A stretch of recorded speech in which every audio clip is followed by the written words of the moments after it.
This is the Bigger Pockets Podcast, show 177. I was able to buy this thing with nothing down. I rent out 2 of the rooms to my buddies, and I'm essentially at that point living rent-free in a brand new house that I own. And, at that point I was completely hooked on real estate. You're listening to Bigger Pockets Radio, simplifying real estate for investors large and small. If you're here looking to learn about real estate investing without all the hype, you're in the right place. Stay tuned and be sure to join the millions of others who have benefited from BiggerPockets.com, your home for real estate investing online. What's going on, everybody? This is Josh Dorkin, host of the Bigger Pockets Podcast, here with my co-host, Mr. Brandon Turner. What's going on, man? So I got to tell you, I just had the greatest banana bread of my entire life. You ever eat banana bread? Yeah, of course. Yeah, just shout out to my wife here, who is 9 3/4 months pregnant. And I text her earlier, and I'm like, "What are you doing?" She's like, "Making banana bread." And I'm pretty excited. So it was the best banana bread I ever had. How you doing? I'm good. I don't know why you're forcing your wife to make banana bread when she's like a week from delivering a child. I don't know. Maybe that's what you do. That's what I do. Is I make her stay in the kitchen. Sorry, Heather. Banana bread. But the next time you make some, you better send me some. Yeah, she listens to pretty much every show now, so that's her. Now she knows she'll send you some banana bread. That would be amazing. That would make my entire hour. Well, you know what would make my entire hour? What's that? Getting on with the interview. Oh, okay. Wow. I'm in a feisty mood today. Come on. Apparently. Yeah. Somebody told me on YouTube the other day. They said that I was mean to you. Oh, you're always mean to me. I don't think so. You're always mean to me. No. Somebody said that guy and he put like the time is really mean to the other guy. And I was like, I thought he was talking about you, but I went there and he was clearly talking about me. And I was like, well, so whatever. Yeah. Abusive partner. Josh, I love you, man. Thank you. You got to have the word man in there, although it gets a little awkward. And then I say yes. Yeah, I know. And then move on. Yes. Oh, do you want me to say something? No, back? I don't want you to say nothing back. This is awkward enough. Good, because I wasn't going to. Now everybody listening is really awkward right now. Let's move on to the show then. So we got a cool show today. Definitely a topic that we haven't dug in too much on today. We talk about the BRRRR strategy, buy, rent, refinance, rehab, refinance, and repeat. Yeah, it's confusing. Those R's get confusing sometimes, but it's a cool show. And what I like best about today's show is that this guy got into real estate, got excited, did his first deal, and then struggled for the next bunch of years. Really, it was like a 5-year period, I think, or so, where he was trying to do those next deals, and they just weren't happening for one reason or another. Ultimately, he's now got dozens and dozens of rentals and kind of figured it out. But it obviously wasn't fun experiencing it for him, but it's fun in retrospect, looking back and saying, oh, you know what? Yeah, I went through all these struggles. I experienced all this stuff, and, it's just part of the process. Yep. Very true. Yeah, he's very, very real. I think you guys will like that a lot. Like, very open and honest, and it's pretty awesome. So anyway, we'll get to that in just a minute. But before we do, let's get to today's quick tip. All right. Today's quick tip is something we're very, very excited to tell you guys about, and that is we have a brand new calculator on Bigger Pockets. It is called the BRRRR calculator. In other words, we have the rental calculator and we have the flip calculator, which people use all the time, and the wholesale calculator. But now we have the BRRRR calculator because so many people are doing this concept of buying fixer-upper rental properties, and there wasn't a real good way to use. I mean, I don't know any calculator on earth, any program, software, whatever, that does what this thing does. So I'm pretty excited about it. You can check it out at biggerpockets.com/ I think Kelk is probably the easy way to get there. Biggerpockets.com/Kelk, and you'll see all the calculators there, including the BRRRR calculator. And of course, you have to be a pro member to get unlimited use, but everybody can go test it out. I think it's 5 times, play with it, and check it out. So biggerpockets.com/Kelk. All right, great. Well, let's bring on today's sponsor. B2R Finance is a new commercial lender offering loans specifically for rental investors. B2R Finance can help you unlock equity from existing properties so you can get cash out now. Cash out refinancing allows you to leverage your current investments to help you grow your existing portfolio. B2R is an asset-based lender, which means your loan is based on your property's appraised value and cash flow, not your personal debt to income. And that is huge. It opens up a lot of opportunities previously not available to rental investors. So you need a loan, call B2R Finance at 855-910-0227 or visit b2rfinance.com today.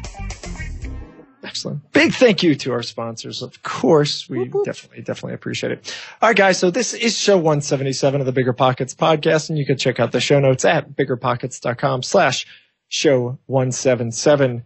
Let's get to it. Today's guest, Ben Walhood. Ben is a real estate investor who's actually traveled all about the country, and as we had talked about, is really been focused on the BRRRR strategy. But he's also doing a few other things, doing some flipping and things like that. But today we really dig on this BRRRR. So let's bring him in. Let's get it going. All right, Ben, welcome to the show, man. It's good to have you here. Yeah, thanks for having me, guys. Yeah, this should be fun. So let's jump right into it.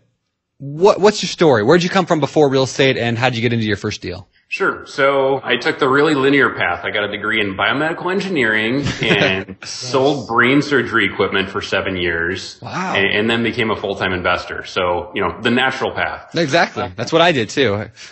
Okay, well. I bought my first house while I was a full-time college student, making $8,000 a year driving bus for the university. But this was in the heyday of no-doc loans. So this was 2005. And they basically checked to make sure I had a pulse and then gave me $150,000. Nice. I remember those days. Those are good old days. Which is really funny. We've never talked about this, but no-doc loans worked for everybody except small business people. Oh, really? Who actually had to go through, doctor's hand up there, in order to get a loan. It was not as easy for those of us, a lot of folks. So it's aggravating. Weird. Yeah, I have no resentment towards anybody. Yeah, I mean, I got my very first property in 2007 was a no-doc loan, and they're just like, oh, what? You make minimum wage, and you got no credit? Here, how about $250,000? They approved me for. That's amazing. That's amazing. Right. All right. Yeah. And then, unbeknownst to me, I actually turned it into a nothing down deal. I mean, in retrospect, I don't know. It was either really good or really stupid. I'm not really sure. I borrowed the 5% down and paid it back like on a 24-hour loan from my parents. Paid them back the day after closing with a closing credit, and I probably shouldn't even talk about that on, online. But so it was basically accidental. I didn't know what I was doing. I ended up with a house with nothing into it. So why did you buy a house in college? I mean, most of people wait until after college. Great question. Yeah. So like a lot of probably your listeners and other real estate investors, read Rich Dad Poor Dad around 2002, got into that passive income mindset, wanted to buy real estate. So I actually started in 2002 trying to get my first loan. And as opposed to 05, 06, 07, it was actually pretty difficult. Well, it should have been difficult, right? For a college student with no income. And so I knocked on a lot of doors, called a lot of lenders, and I just hated the idea of throwing money away on rent every month. So I finally got to, I didn't get anywhere. The market kind of caught up with what I wanted with the no-doc loan, and I was able to buy this thing with nothing down. I rent out 2 of the rooms to my buddies, and I'm essentially at that point living rent-free in a brand new house that I own. And, at that point I was completely hooked on real estate. That's awesome. House hacking. I love it. Yeah, before there was a name for it. I know. Well, we had to come up with it at some point. Okay, so you bought this first deal. This is back in 05, 06, so the market's crazy good. What happened next? Did you go right into a second deal, or did you wait a while? No, well, I tried. So I graduated in 06 and didn't get a job right away, so I kind of hung around. This was in Iowa City, so hung around for a little bit, got a job in St. Louis, moved down there and tried to learn that market. And once I started getting comfortable down there and looking for houses to buy, I found out really quickly that buying a rehab house through a conventional lender is almost impossible. And that's what I was trying to do, right? Buy something I could fix up and maybe house hack with a little more sweat equity. And I tried that on 2, 3, 4 different deals, and they all just crumbled. I had no clue what I was doing. I didn't know what a hard money loan even was at the time. So tried to use the wrong product for the wrong deal, and it didn't work out. Then I ended up getting a promotion, moving out to New Jersey of all places, and had a really similar experience out there. We had multiple deals that went under contract and just couldn't close for one reason or another. This would have been, this was 2008, 2009. So the biggest issue at that point is nothing would appraise. All the appraisers were just scared little bunnies. They didn't want to put their name on the line for a house that might lose value. And so I had deal after deal that went under contract. It was a good deal. I could do a little work to it and rent it out, and it'd be a great deal for me. But, the appraisers would come in $5,000 low just to protect themselves, and then the whole deal falls apart. So went through that, and then finally moved to Chicago, learned this market, and then about 2010 started more aggressively building, kind of planting roots and and, learning new techniques, figuring out what a private loan was, figuring out what a hard money loan was. And then we just started growing from there. So if I've got the story right, 2002 you got into it, you're excited about it. You got your first, you did this house hack in 05, 06, and it wasn't again until 2010 or so that you actually ended up doing your next deal. Is that about right? You got it. So, for those people listening, this is how it may go. I mean, there's those who knock it out immediately, and then there's those who keep trying. And, I'm assuming we're going to hear obviously more about the story that, since then things have sped up a little bit. So that's awesome. And I love hearing that you kept going, kept trying, and, kept making mistakes. And then all of a sudden you hit it, right? And so what happened? You're in Chicago. Let's talk about that first deal since after the first deal. So your second deal. Yeah. And the second deal, it was one of the worst deals I've ever done. It went horribly wrong. I learned almost every lesson as a landlord that you can learn. And so what I bought was a 2-flat in one of the near western suburbs of Chicago. Not a particularly nice area. It's not South Side for those that are familiar. There's some pretty rough neighborhoods there. So it wasn't a war zone, but definitely lower class. Bought it for $19,000, put about 30 into it, and eventually rented it to Section 8 for $1,100 a unit. So on paper, that sounds like an awesome deal, right? $50,000 into it, renting $2,200 a month. That's a 4% deal. Yeah, that's ridiculous. Exactly. But, that also taught me the downside to those deals, right? These tenants, I was getting middle of the night phone calls to change light bulbs and unclog toilets. I was getting calls I got a call from the fire department saying, hey, they were about to put me in jail because I let my tenant use a gas stove that wasn't functional and it was going to blow up the house. Nice. And they said, Mr. Fire Marshal, did the tenant bother to tell you that we found out this problem yesterday and I told the tenant not to use it until a new one gets installed tomorrow? Well, no, of course, she happened to leave that out of the story. Yeah. So, it's just this caliber of tenant that you're dealing with that expects the world night and day. And, I pretty quickly figured out that I just don't have the temperament for that, regardless of how good the cash flow is. Well, there's such a good lesson there too that, people oftentimes want to look at these like rules of thumb. Like if the deal is a 2% deal, it must be a good deal. And, we talk about these kind of rules of thumb, but at the end of the day, like there's so much more perspective that goes into a investment than just some number of how much rent comes in and how much you buy the property for. Because absolutely. Just because it's a 4% deal or whatever, like amazing cash flow numbers you can get doesn't mean it's going to be worth buying, So I think that's a great lesson. Do you still have that property today?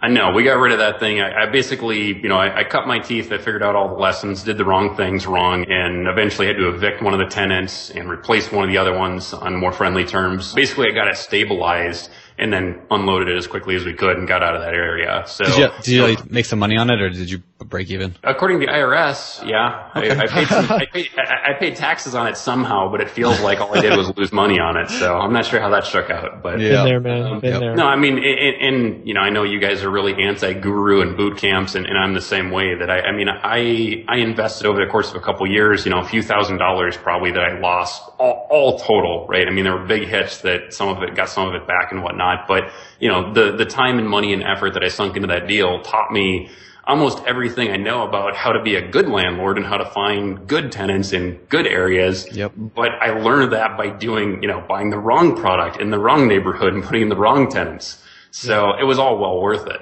Yeah, I love Brandon's point. It's really easy to stop and say, yeah, there's a lot of great deals out there. Well, and to take what you added, Ben, you don't have the temperament for it. Not every type of real estate works for every type of person. And I discovered the exact same thing because I started the exact same way as you did I'd say mine was closer to war zone, erring on more on the side of a war zone. And it was a nightmare. And that taught me so many things about what I didn't want and what I was, not willing to put up with making those mistakes. And, for some people it works great, but you know what? It's not worth the money. Not for me. It wasn't. I don't need the drama. I don't need the headaches. Even if I have the best property manager in the world, I'm still going to be dealing with turnover after turnover. You're not going to get the quality of tenants in those areas. So screening is, exceptionally difficult. The time to turn around a unit, get it re-rented is considerably longer.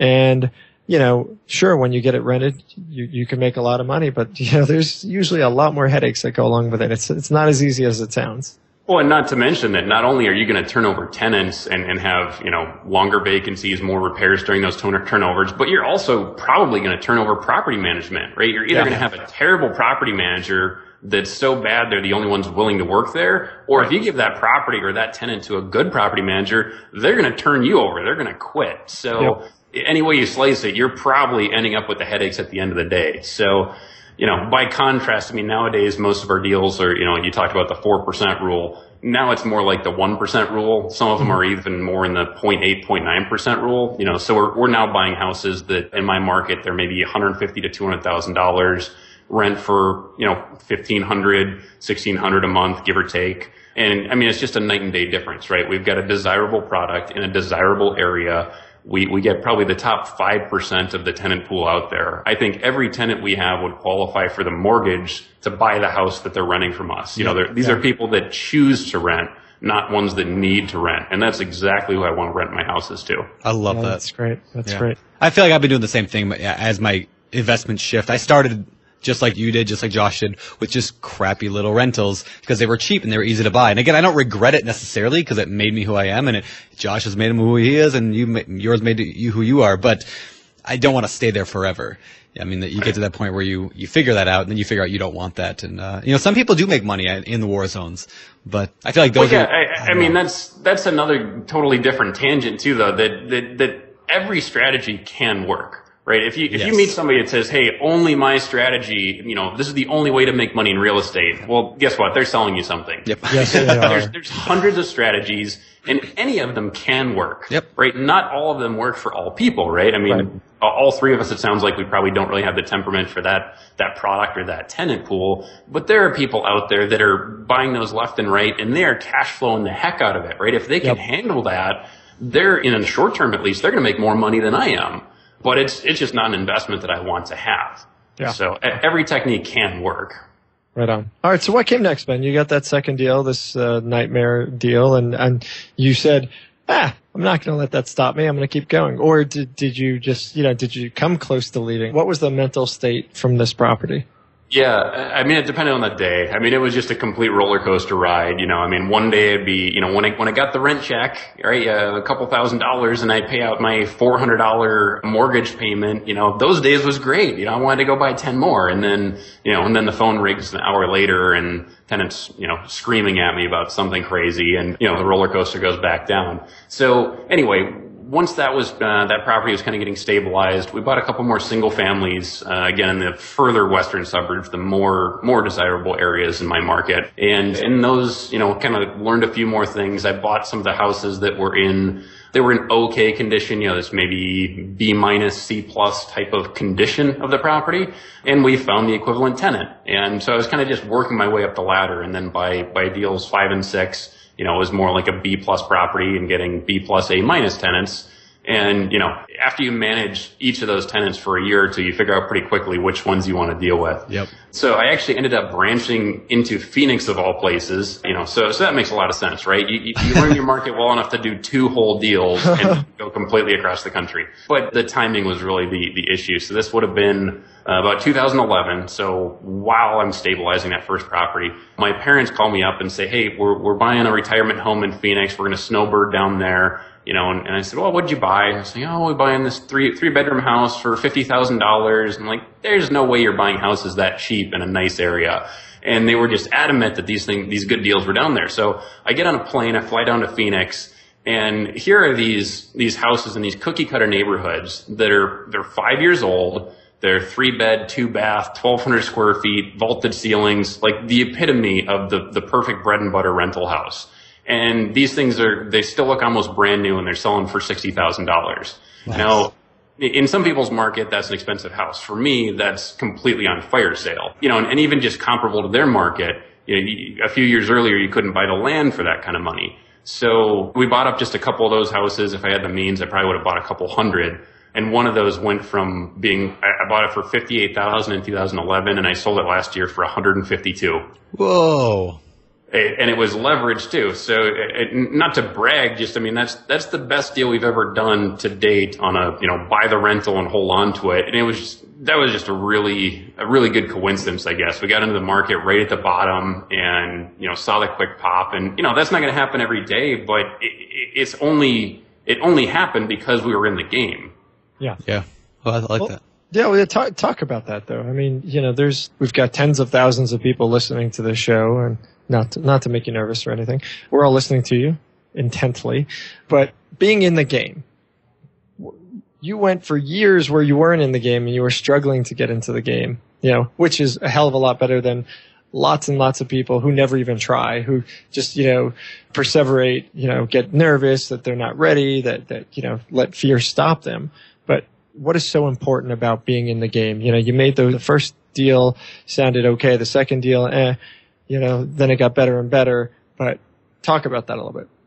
So if you're not buying property, then you're definitely not buying the perfect property, right? So without me buying that first property, I would have no idea what a good property was, what a good neighborhood was, what a good tenant was, right? I had to try and fail before I could figure out what success looked like. Right, because you can read a book and hear most of the guys that write these books, they're going to tell you all their success stories, right? They wouldn't have started with that deal I mentioned. They would have gone straight to the Phoenix thing that made, 1,000% return and tell you how great they are. But the reality is somewhere before that, they made mistakes and they bought the wrong thing and they invested in the wrong places. You can't have one without the other. Right. If somebody says that, hey, I just went out in my first 10 deals, all 10 of them were slam dunks and they went perfectly, either they're lying or I want to know, where their crystal ball is. Yeah.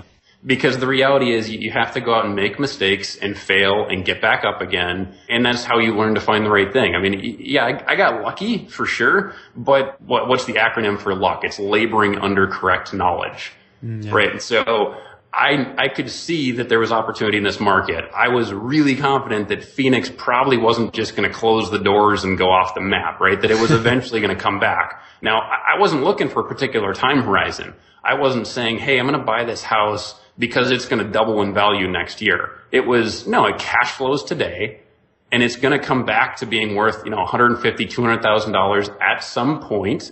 I don't know when that point is, but I know it's going to happen, right? Because that Phoenix market isn't just going to give up and go away. So, we bought something that cash flowed that we could then hold on to for as long as we needed until property values came back up to what they had the potential to be. Hey, Ben, let me argue that point against you, just for fun. Please do. I think the folks who bought a house in 1950, 1960 in Detroit said the same thing. I knew you couldn't do a show without picking up Detroit. It's been a long time. But it just seems so fitting. But yeah, I mean, granted, listen, Detroit is having a fantastic turnaround. Things are starting to move there, which is awesome. But take one of the markets in the cities, the Rust Belt, where things aren't necessarily turning around. What you did was you did not buy for that appreciation. You bought for cash flow and said, it only makes sense that at some point it will appreciate. So, you still won, but had you just bought, a losing property and said, oh, well, someday it's going to turn around. Well, that, the risk on that is considerably higher than where you were. Right. Yeah, it's actually on the back of one of my cards. It says buy for cash flow, but enjoy the appreciation. Yeah. And that's exactly what it was. I mean, that deal, the real reason we bought that deal was it was a 10% down loan. So we put down $6,000 and we cash flowed about $300 a month. So we were making well into a double-digit cash on cash return from day one. And if that house never went up in value, if it was still worth $60,000 today, it would still be a good investment in my book. Yeah. I would still be happy I held it. So, I mean, I'm paying down on the mortgage, I'm getting the depreciation, and my cash on cash, right? My return just strictly off the cash flow is perfectly adequate for me. So the appreciation is just icing on the cake if you buy the right properties. Did those properties need any work as well? Were you doing any forced appreciation, or were they already just good to go? Yeah, those particular ones, again, I mean, they were about 5 years old when I bought them. They looked like brand new. I don't think we even cleaned the carpets. Nice. That's awesome. Yeah. And way to leave the mites, man. Way to leave the mites. Well, to touch on what you just said there, it's one thing I talk a lot about. I think it's in the book on rental property investing, and I read a million blog posts about this, is the 4 wealth generators of real estate, which are cash flow appreciation, the tax benefits, and the loan getting paid down, or amortization, as some people call it.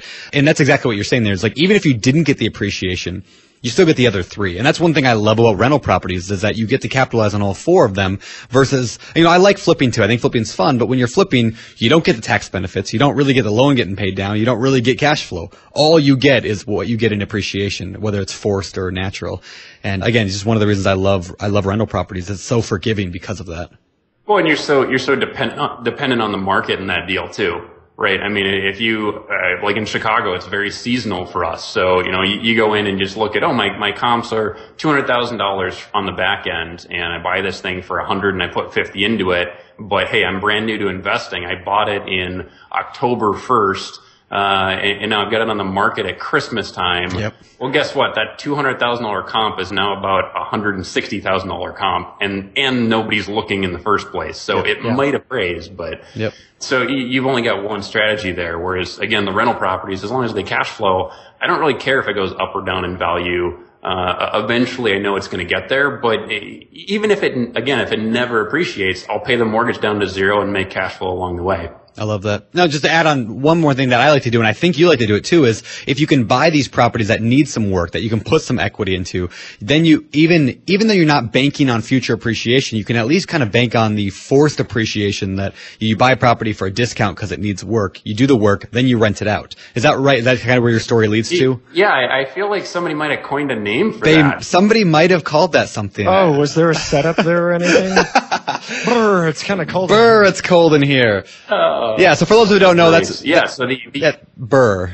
You want to tell us what that is? The buy, rehab, rent, and refinance model that's exactly what we're doing today. So early on, it was buying the houses that we do pretty minimal work to, maybe remodel a bathroom here or there, change carpet, things like that. And we just over time we ramped that up to now most of our houses we'll put a $40,000 to $60,000 gut rehab in.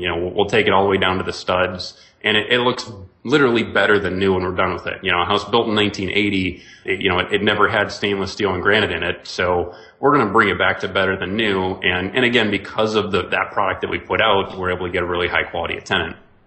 Yeah, I love that. I love that. So let's talk about after Phoenix. Where did you start buying again? What's the rest of your? Let me ask you this: how many properties do you have total now at this point? We've got a couple dozen rentals. Okay. And we also do fix and flip. It's mostly the BRRRR strategy, right? The fix and rent, if you want to call it that. Okay. So we do about 50-50. So my favorite technique is actually we'll rehab it and put it on the market both for sale and for rent. And if it's a property that, hey, we'd kind of like another one to go in the rental portfolio, or we're really liking this property, I'll just tip the scales a little bit. I'll drop the rent slightly, increase the sale price. If somebody comes along that wants to offer me more than I think it's worth, I'll take the quick cash. Yep. And then, if we need an influx of cash for whatever reason, I might tip the scale the other way, right? Drop the price a little bit and move along. So anytime you can open up multiple exit strategies, it makes life so much easier and lets you sleep at night because that you can get out of it one way or another if you need to, or hold it if you want. Yeah. And what I also love about that is that when you go and rehab a house, especially when you're doing those big ones, 40 to 60 gut job, generally speaking, you don't have a lot of repair costs or CapEx coming up in the next few years. So you can get these properties that, the one I did a year ago, we've never had actually the last couple I've done that have been BRRRR things, haven't had a single phone call, not a single repair in like a year or two now. It's fantastic. I love that. Yeah, exactly. Yeah, our rule is anything that's got less than a 10-year lifespan left on it, we just replace it during the remodel. And now, like you said, our CapEx is basically 0 because we figure we'll probably hold those for 5 to 10 years, and by then we've moved on. Yep. Can you explain that for folks who don't know what you're talking about? What's the CapEx and why does that matter? Sure. So in theory, anytime you buy a property, you should be setting aside some amount of money every month out of your cash flow to go towards capital expenditures. If a water heater goes out, in my area, it's $1,000 to replace one of those, or your furnace or air conditioner, a couple grand. Your roof goes out, it's $5 to $10 grand depending on the size of your house. So you don't want to get hit with those large one-time expenses without being prepared for it. So in theory, every month you should take a piece of your cash flow and just set it into an escrow account so that you've got that there for those big expenses. But again, by taking care of them on the front end, it's not that we completely eliminate it. Stuff still happens, but the likelihood goes way, way down, and we're able to escrow. I feel we need to escrow a lot less to cover those contingencies. And it's also important because when you're actually running the numbers and evaluating the deal itself, your returns, you have to take into consideration your CapEx as part of the returns, and whether you spend it in year 1, year 5, or year 15, that's still going to affect, if you amortize that over the life of the property, that's an expense. A lot of newbies don't do that and quickly find themselves in trouble. Oh, wait, I'm going to have to replace the roof in 3 years. Oh, wait, I'm going to have to spend all this money. Yeah, you better plan for it. Yeah. Yeah. But another thing I know you guys have a lot of newbies that listen to the show. We were all there at one point, and something I've recommended to some of them, it's not a profitable strategy for me, but there are those various insurance companies out there that will insure, your mechanicals, your plumbing, and your electrical. And so, if it's your very first deal and you say, well, gee, I don't have $10,000 to set aside, I barely scraped together the money to buy this thing. Well, go pay $50 a month to one of these warranty companies, and now you can sleep at night. I mean, again, it's not profitable in the long run, but in the short term, if it's your first deal and that's your biggest worry is, oh my gosh, what if the AC unit breaks, or the fridge explodes in the middle of the night? What am I going to do? Well, that's easy and relatively cheap peace of mind. Yep. Yeah. I do think the problem is for a lot of people, thank God there's bigger pockets, but that isn't a worry. And it isn't a worry because they don't know it should be a worry. And obviously, that's why we do this, and that's why we talk about these things, so that it could be front and center for people. Sure. So, Brandon, you had something? I did. I'm just curious if you could go through like a typical BRRRR deal for those people who are maybe having the hard time wrapping their head around what that means to buy, rehab, rent, refinance, and maybe repeat it. What does that exactly look like in terms of real numbers? Sure. Yeah, I'll use the one that we just finished. The tenant just moved in on Sunday, actually. So we bought this. In fact, it was an MLS deal. I know those are pretty rare these days, but we got a good bargain. We bought it for $68,000. Where was that at? This was in western suburbs of Chicago. Okay. So, lower middle class neighborhood. So bought it for 68, went a little over budget. We put about 55,000 into it.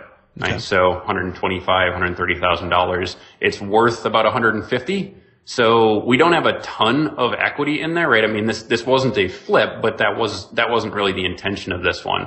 So, but now that we've got that 125-ish into it, now we can go to the bank and say, hey, it's worth 150,000. Give us 70% of that and cash out almost all of our equity, maybe leaving, $5,000 or $10,000 in it.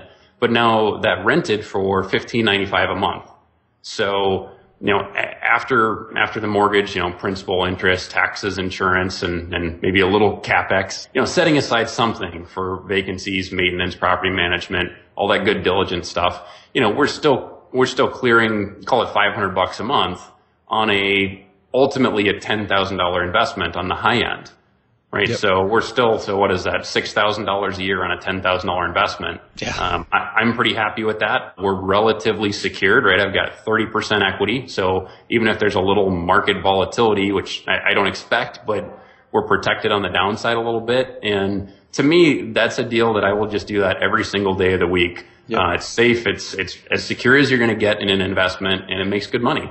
And one more thing I love about the strategy is that not only do you have that it's worth 150, let's say, and let's say your new mortgage is, 115, whatever. You got this nice spread there. So if the market drops, of course, you're protected. But also, if the market goes up over time, which it should over time, real estate generally goes up over time. So let's say 20 years from now, but either way, it doesn't go up from the 68 number that you bought it for. It goes up from the 150 number that it's worth today, which means that you're like that difference where your loan's getting paid down every month and the value is going up from that 150 mark. And so your just equity just grows, your net worth grows so fast doing this thing. Right. Yeah. If I could do 100 of those, this year, I could probably just kick back and relax, live off the cash flow, and be a multimillionaire by the time these things are off. So let's talk about that. Why can't you just go do 100 of them? I mean, what's the downside of doing this strategy, or what are the risks?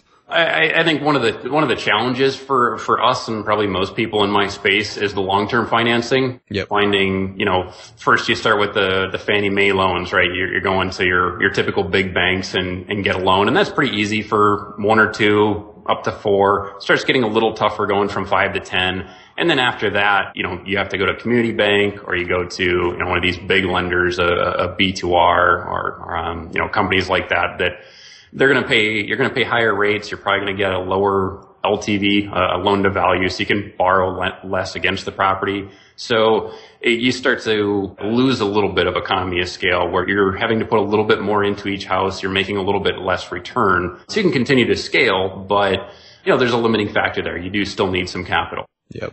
Yeah, definitely. So what about short-term financing? What are you doing for the initial? When you buy the property, when you first do it, what do you do there? Sure. So I use a technique that people are kind of starting to hear a lot of. I use crowdfunding. Really? Yeah. So I think that the day that you said on your podcast that nobody's ever been on using crowdfunding, that's when I decided I better submit my request. So, that's awesome. Nice. So how does that work, and what exactly are you using the crowdfunding for? Sure. So the way that crowdfunding works is, this concept's been around for years and years, right? If anybody ever used Prosper or Lending Club, back in 2005, I think they came around, where everybody pools a little bit of money and is able to give a big loan. So that same concept, fast forward 10 years, and now they're using it in real estate. So this deal I just mentioned, right, where we bought it for $68,000, we did this rehab. We borrowed most of that money from a platform that, we submit the deal to underwriting. They make sure it's a legitimate deal, that we're going to make some money. And then they send that out to their investors. They post it online, and investors in their case can put in as little as $5,000 to buy into a piece of that deal. So I might have had, let's say, 20 investors that each put in $5,000, and now I get a $100,000 loan. That's cool. The actual platform, they're not really lending any money themselves. They're kind of working as a middleman. But by doing that, some people use the phrase they're democratizing investing or borrowing. So they can be comparable or even a little cheaper than your local hard money lender. And once just like a hard money lender, once you've done a few deals with them, it becomes a lot easier to get each deal funded. That's cool. So do you mind sharing, or are you able to share what company you used or who you used? Yeah, I don't mind at all. Realty Shares. Okay. Actually one of your sponsors. There you go. It's funny. When I went full time, which was right at the beginning of 2014, I called up the CEO of Realty Shares because he was still the guy answering the phone.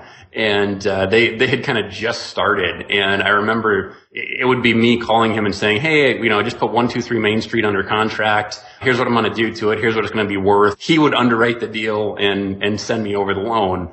And, fast forward 2 years, now they have 50 some people working there, and, it's this giant operation lending millions of dollars. So I'm really happy that it took off for them, and it was just perfect timing for me. That's awesome. Nice. Yeah, I'm glad to have somebody on here who's done that. Yeah, it's great. How fast are you generally getting that money? So you find a property, submit it to the platform. How quick is the turnaround in actually getting the cash? Yeah, typically from when I first send the deal to when we get to closing, about a week. So usually the money can get there quicker than the seller is ready to bring us clean title. No, and maybe you meant this, but I'm saying you literally submit deal to platform, you get funded, and the investors all put in, and you get the cash within a week. Yes, sir. There you go. Wow. Fast. Yeah, I feel like it used to be months, like back in the day when they first started.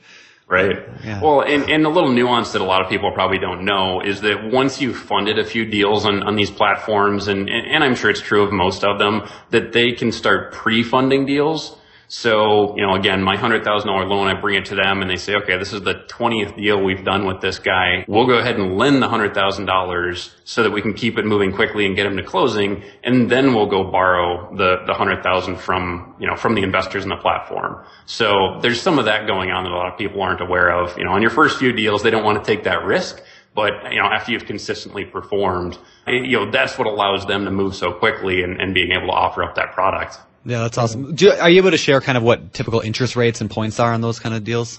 Yeah, it's pretty comparable to your local hard money guy. So they're 10 to 12% and 2 or 3 points. Okay. I know my first hard money guy was 10% and 10 points. That was a lot of points. Yeah, like he was spendy. Glad I don't pay that anymore.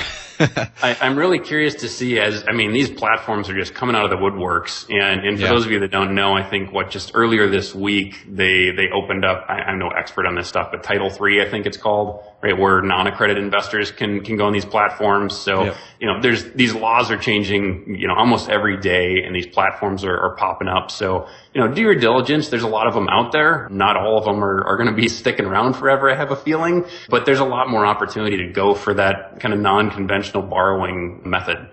Yeah. There's dozens of them, and I definitively don't expect the vast majority of them to be around in a few years. But, we'll see how it goes. We'll see how letting grandma invest in deals vets out. But, cool. And I suppose in defense of realty shares, to my knowledge, they're still only doing accredited. I'm not talking about anyone in particular, but I think, Pandora's box might have just been opened. We'll see how it goes. There might be a reason that hasn't been allowed since 1933, right? Yeah. There might be a reason. How long a term do you have then to pay them back?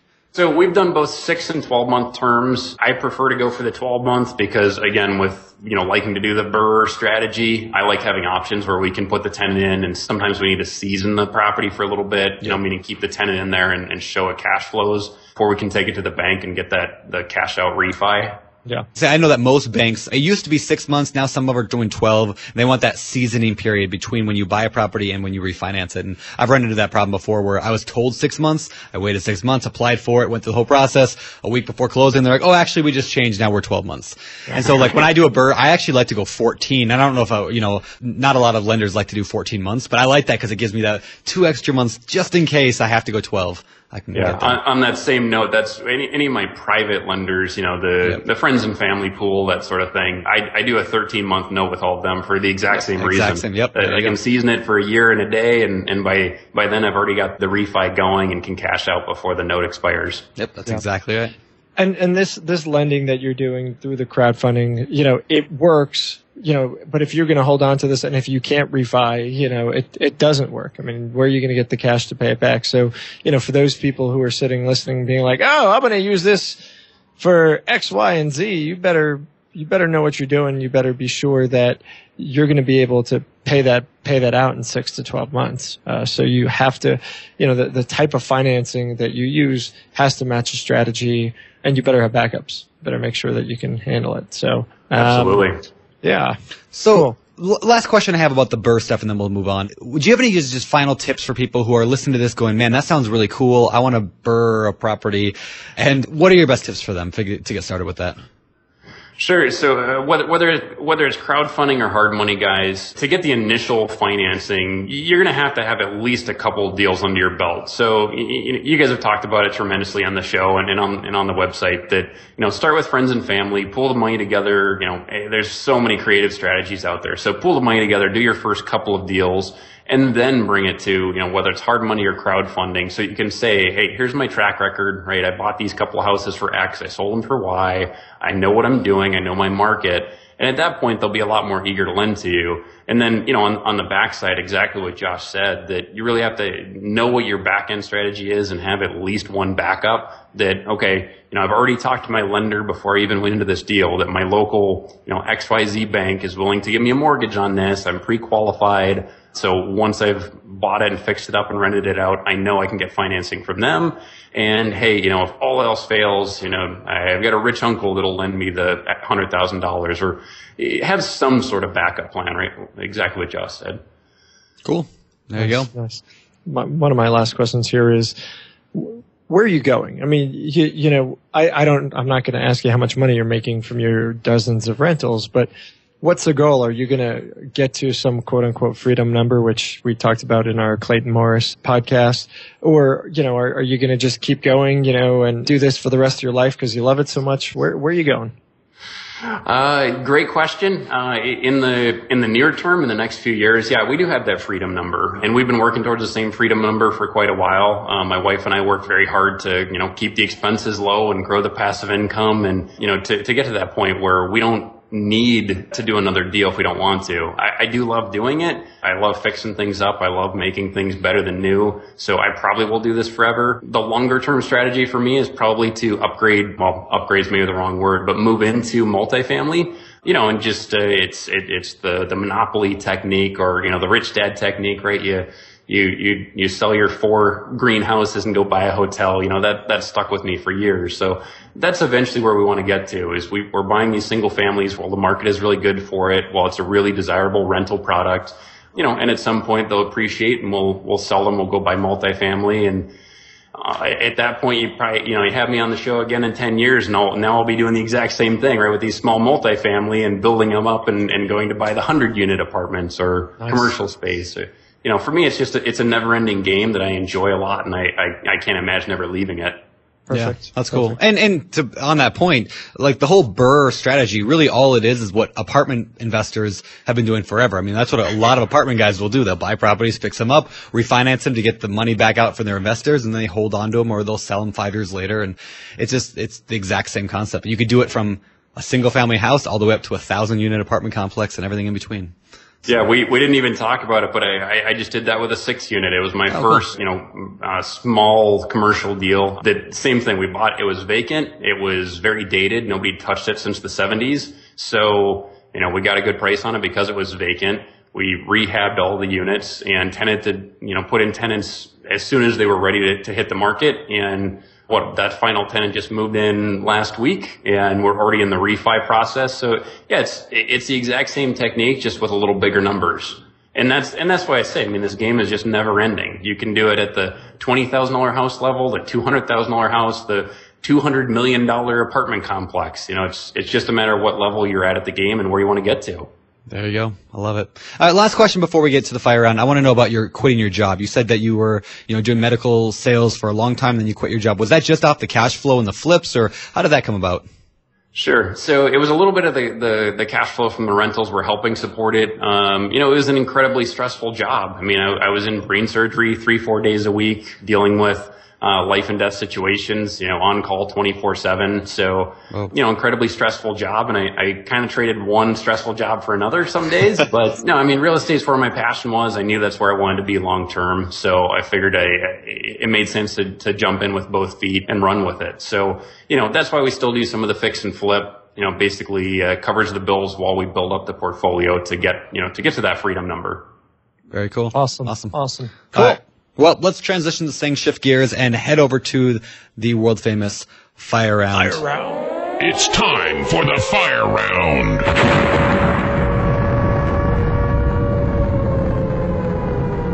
All right, before we get to the questions of the fire round, let's hear a quick word from our fire round sponsors.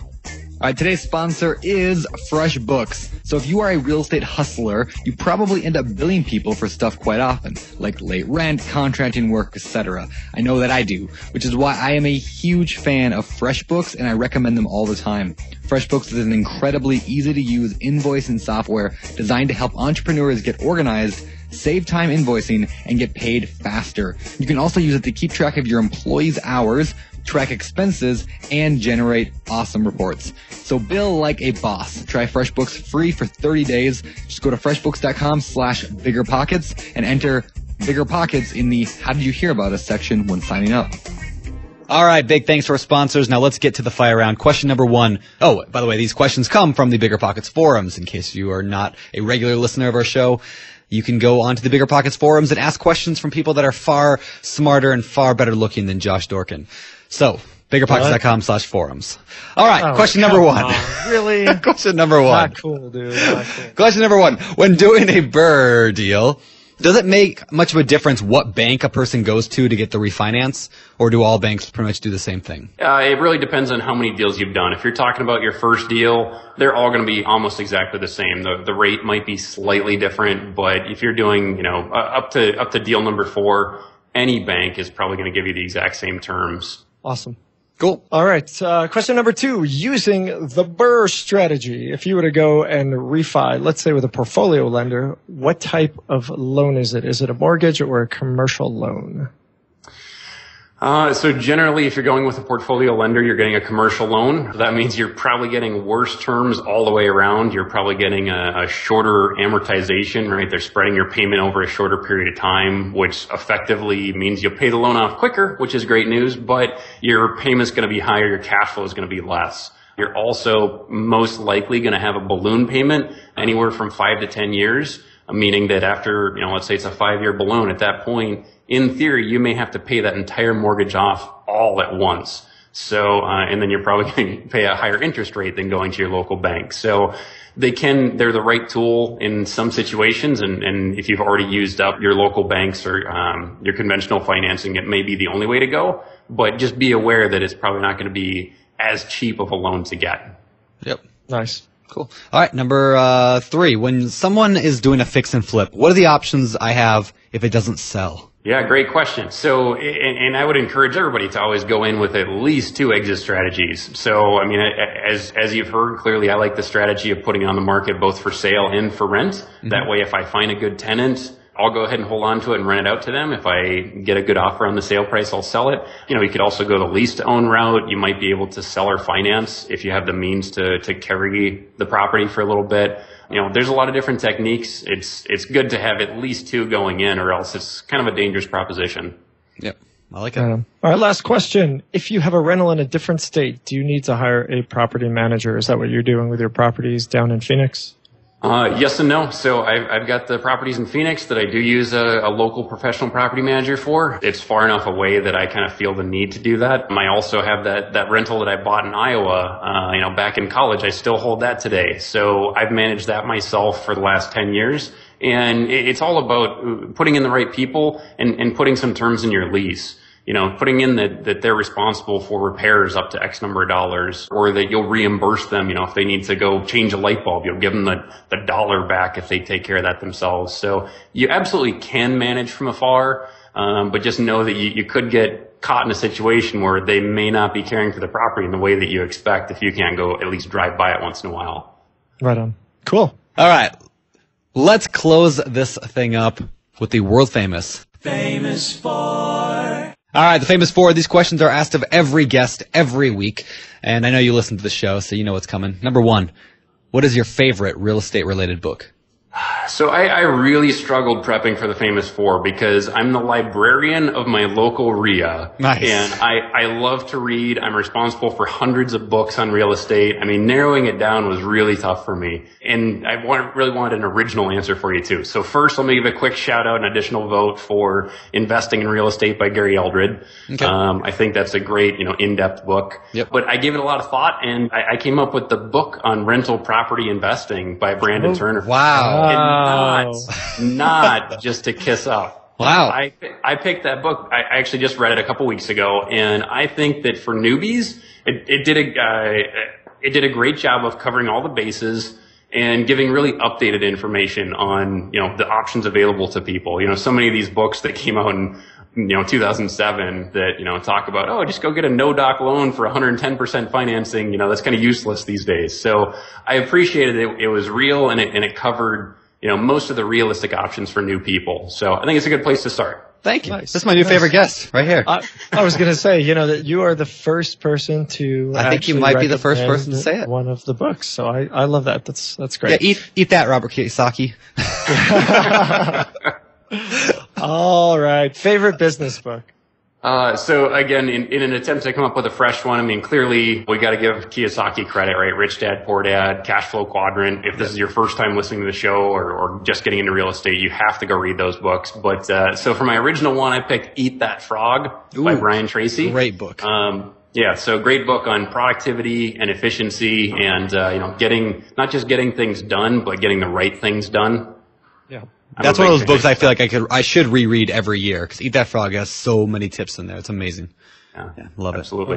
I just finished, by the way, I just finished Cash Flow Quadrant for the second time. So, because I read it when I was younger, but I just reread it and it's still just as amazing as it was the first time. So. Yeah, it's hell. I mean, every time you reread these great books, your mind's in a different place and you take different info from it. So yeah, I reread that stuff on at least once a year. I'll do Rich Dad, Poor Dad. Yep, me too. So yep, I love it. Cool. Perfect. All right, what do you do for fun? So I have a wife and kids. I've got 2 under 2. Well, I guess I can't say it anymore. My son just turned 2 while I was down here in Miami for a conference. So spending time with the kids and the wife. We like to go out to the cabin, water ski. I like to go downhill skiing in the winter when I can, and take my motorcycle to the racetrack once in a while.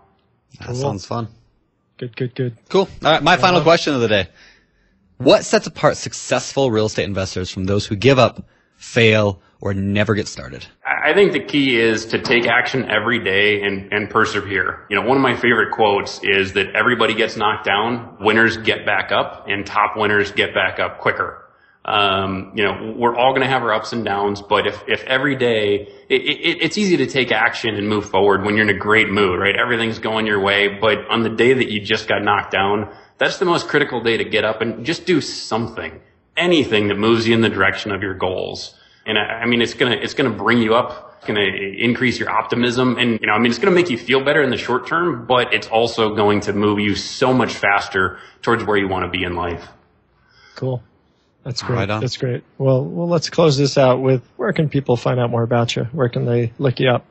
Sure. I'm happy to chat with people on Bigger Pockets, of course. I'm also on LinkedIn quite a bit. And they can also go to my website at goapexrenovations.com.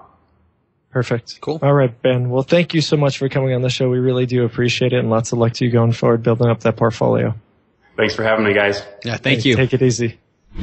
All right, guys, that was Ben Walhood. Ben, thank you so much again for coming on. We do appreciate it. A lot of fun, man. I know you were excited to have somebody who focuses on BRRRR. Yeah. I like talking about the strategy because it is my favorite thing to do. I mean, almost everything I've done in one way has been a BRRRR. I mean, pretty much everything I've ever done, other than my flips, have all been BRRRRs. So it's fun to talk about. But just to throw this out there, I mean, we talked about this in the show, but I'll say it again. BRRRR is very exciting, but there are some risks and downsides. I mean, especially if you get a short-term loan to buy a property and then you can't refinance it, you can get kind of stuck. And so, of course, that's why you need to buy such a good deal that you get those options. You can sell it if you need to. You could, hopefully refinance it. Maybe you could find another short-term loan. By getting the best deal possible, that really makes that important.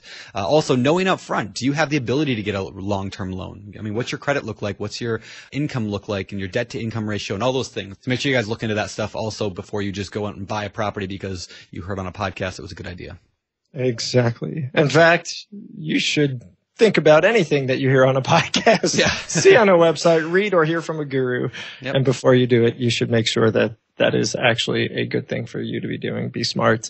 Don't just take our word for it. Go out there and do your homework. So with that, I was going to say, and he mentioned my book. I'm touched. Oh, he did. I know. He did. Which people can get. I don't think I mentioned this at biggerpockets.com/rental book. And if you have read it and you want to do me a solid, I could use some Amazon reviews for that. We could use some Amazon reviews for that. Indeed. I think we're at like 100 and something, 120, 30, somewhere in there. But I got to beat Jay Scott. Come on. Oh, uh-oh. All right, let's get out of here. Guys, thank you again. This is show 177 of the Bigger Pockets podcast. Check out the show notes at biggerpockets.com/show177. And otherwise, hopefully we'll see you over on Bigger Pockets where you can connect and link up with guys like Ben, chat with him, ask him questions, just learn, make deals, do business, you name it. So get on the site. Set up a free account today at www.biggerpockets.com. And until next time, I'm Josh Dorkin, signing off. You're listening to Bigger Pockets Radio, simplifying real estate for investors large and small. If you're here looking to learn about real estate investing without all the hype, you're in the right place. Be sure to join the millions of others who have benefited from BiggerPockets.com, your home for real estate investing online.